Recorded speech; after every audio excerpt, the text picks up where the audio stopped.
Congress party और India गठबंधन के वरिष्ठ नेता, गठबंधन के कार्यकर्ता, भाइयों और बहनों, प्रेस के हमारे मित्रों, आप सबका यहां बहुत बहुत स्वागत, नमस्कार। कैसे हैं आप लोग? ठीक है? सुनाई नहीं दिया मुझे। ठीक है आप लोग? तो मैं आपसे दो तीन चीजें कहना चाहता हूं। एक साल पहले हमने भारत जोड़ो यात्रा की, आपने देखा होगा। देखा? कन्याकुमारी से कश्मीर तक चले, नफरत के बाजार में मोहब्बत की दुकान खोली, क्योंकि एक विचारधारा है देश में आजकल, नफरत की विचारधारा, हिंसा की विचारधारा, जो लोगों को बांटती है, लोगों को डराती है, धमकाती है। इसके खिलाफ हमने भारत जोड़ो यात्रा की।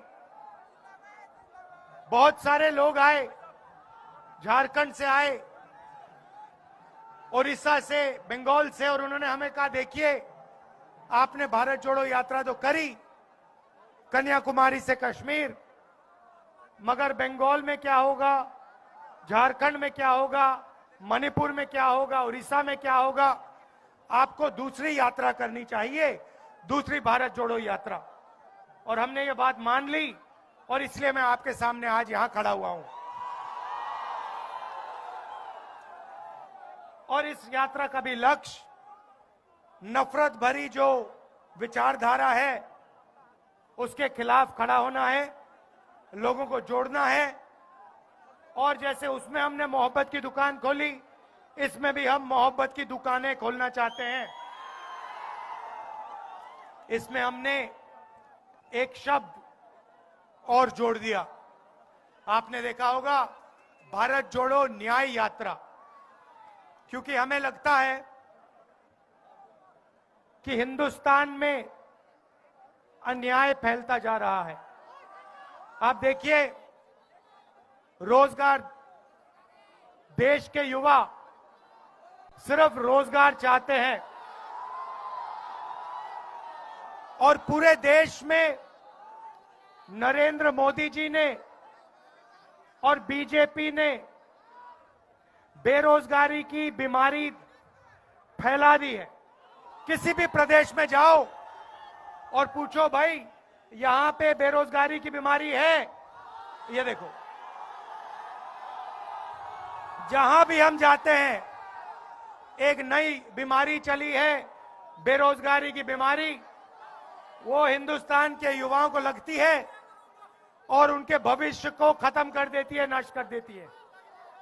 ये बीमारी कैसे आई, मैं आपको बता देता हूं। नरेंद्र मोदी ने नोटबंदी की, जीएसटी लागू की, और जो छोटे व्यापारी हैं, छोटा बिजनेस चलाते हैं, छोटे कार्यक्रम, अग्निवीर, देखो ये बोला बिल्कुल सही। तो जो युवाओं को सेना में रोजगार मिलता था, उसको भी अग्निवीर ने खत्म कर दिया। और भाइयों और बहनों, एक और बात मैं आपको बताना चाहता हूं, जो आपने अग्निवीर की बात छेड़ी। मेरे पास 100-200 युवा आए, कुछ महीने पहले की बात है। दिल्ली आए, मेरे साथ बैठे और रोने लगे, मतलब आंसू निकलने लगे। 20-25 युवाओं की आंख से आंसू निकलने लगे। मैंने पूछा, आप रो क्यों रहे हो, क्या हुआ? मुझे कहते, राहुल जी, हमने 5 साल सेना में जाने की प्रैक्टिस की, रनिंग की, वर्जिश की, हमें सेना में एक्सेप्ट कर लिया गया। हमारा जो सपना पूरा था, हमारा जो सपना था उसको पूरा कर दिया। और फिर 3 साल बाद हमें कहते हैं, टाल टाल कर कहते हैं, तुम्हें सेना में नहीं लिया जाएगा, क्योंकि अब अग्निवीर लागू हो गया है, ना तुम इधर के ना तुम उधर के 1,50,000 युवाओं को पहले आर्मी में लिया और फिर आर्मी से निकाल दिया और उनको कहा कि तुम्हें सेना में नहीं लिया जाएगा और तुम्हें अग्निवीर में भी नहीं लिया जाएगा। और आज 1,50,000 युवा भटक रहे हैं, जंतर मंतर में बैठे हैं, क्योंकि उनके हाथों से सरकार ने रोजगार छीना है। और मैंने उनसे कहा है कि कांग्रेस पार्टी उनके साथ खड़े होकर उनको न्याय दिलवाएगी और उनका जो हक बनता है उनके हवाले उसको करेगी। भाइयों और बहनों, आर्थिक अन्याय की मैंने बात की, मैं सामाजिक अन्याय की बात करना चाहता हूं। हिंदुस्तान में अलग अलग वर्ग के लोग हैं, दलित हैंगे, आदिवासी हैं, पिछड़े लोग हैं, जनरल कास्ट के हैं, माइनॉरिटी हैं, सारे लोग हैं। मगर आज तक किसी को यह नहीं मालूम इस देश में पिछड़े लोग कितने हैं। बोलो, जोर से बोलो। भाइयों और बहनों, मैं आपसे पूछता हूं, देश में पिछड़े लोग कितने हैं, कोई जानता है? आप जानते हो कि सबसे ज्यादा हैं, मगर नंबर नहीं जानते। अब आप मुझसे कहोगे, अरे भाई सबसे ज्यादा हैं, नंबर नहीं जानते, तो क्या हुआ? मैं आपको बताता हूं। मैंने दो तीन आंकड़े निकाले।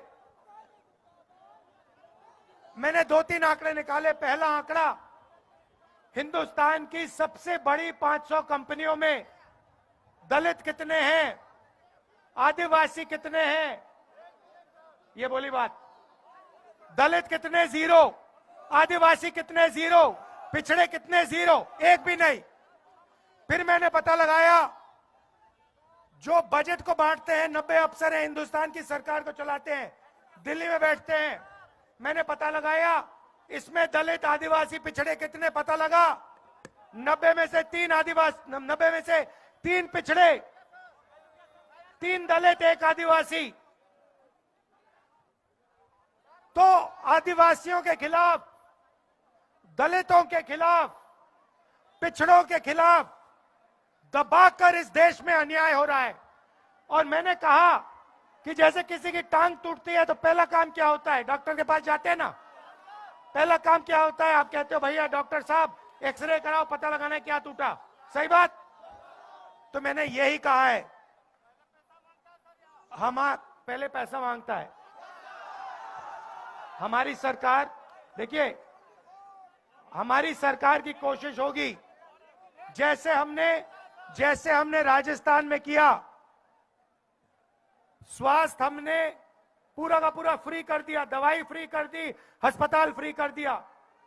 दिल्ली में सरकार आएगी तो हमारी ये कोशिश होगी कि आप हमें ये ना कह पाओ। मगर मैं जाति जनगणना की बात कर रहा हूं। हम जाति जनगणना की बात कर रहा हूं।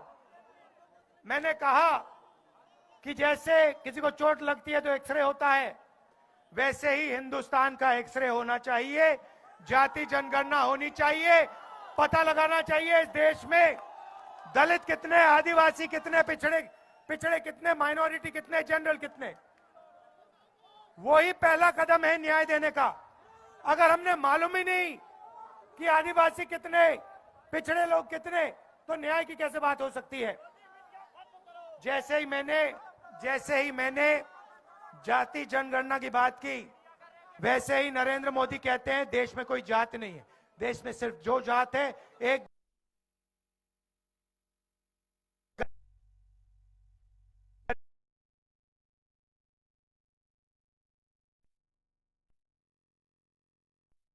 मैंने जाति जनगणना की बात उठाई, नरेंद्र मोदी कहते हैं देश में कोई ओबीसी नहीं, कोई दलित नहीं, कोई आदिवासी नहीं, देश में सिर्फ 2 जात, एक अमीर और गरीब।